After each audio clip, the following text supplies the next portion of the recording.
Welcome, everybody. This is Coach D. Darrell Spears. Happy to be here once again. We are going to talk about today for a few minutes or so.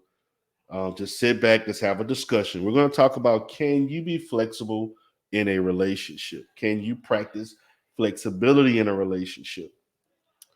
We are going to determine how to do that, when to, and look at the results. Please examine your past relationships or past interactions in which you attempted to be flexible in what occurred. The outcomes can vary among a person. Now, let's talk about flexibility. Flexibility means that you are willing to, in some ways, be open to alternative ideas, alternative thought, alternative behaviors. You're willing to not be so stern in a one size fits all or my way or the highway. You're willing to look at things from the side of another person and willing to try things outside of your comfort zone. Now, how do you become flexible? How do you become flexible is when you realize that you and your partner, in many instances, are arguing about certain particular things. Okay?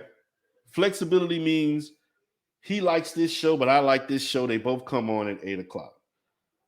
She wants to watch what she wants. You want to watch what you want all the time. And you're not willing to be interested in maybe rotating or maybe watching something together and recording the other thing. Okay. Coming to a compromise. Okay. Flexibility may be sexually. Somebody's tired of doing the same thing over and over. And one of the partners is was unwilling to try new things, but then it's open to saying, okay, I may be willing to trying this and experimenting and see if I may like it.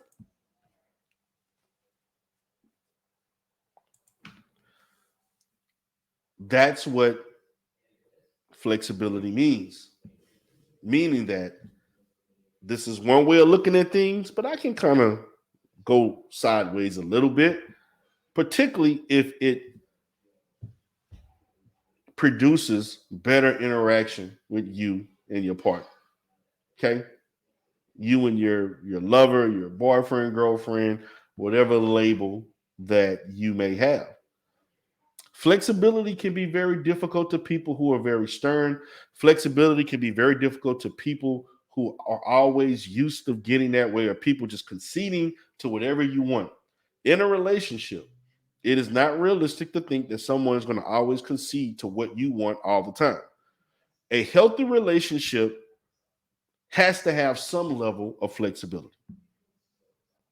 Relationship is not about my way or the highway, or yes, men's supposed to lead, you follow, but the woman want to make sure she's following the right thing and she's comfortable with what she's following. Okay. Are you willing to look at another perspective that's probably better than your perspective? This can involve all facets of life, all facets and dynamics of a relationship, as far as being flexible.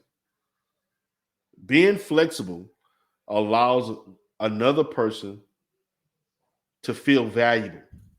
Being flexible is a to me a positive trait, because it allows the other person, not just for yourself, the other person to think, okay, you're willing to come out of your comfort zone. You're willing to mature, improve. You're willing to grow.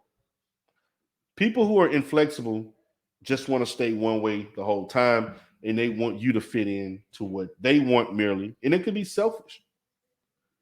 So I wanted to briefly talk about that, being flexible, because inflexible people get divorced. Inflexible people don't keep relationships. Inflexible people can be very hard to get along with long term.